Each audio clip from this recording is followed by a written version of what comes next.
লবণ দিয়ে দিলাম, হলুদ দিয়ে দিলাম।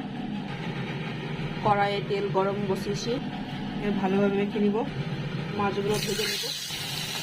মাছ ভাজতে দিলাম, দু পিস ভালো করে ভেজে নেব, লাল লাল করে। ভাজা হয়ে গেল মাছ।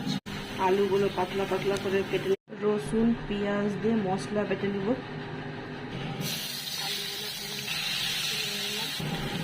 হলুদ দিয়ে দিলাম, লবণ দিয়ে দিলাম, লঙ্কার গুঁড়া দিয়ে দিলাম।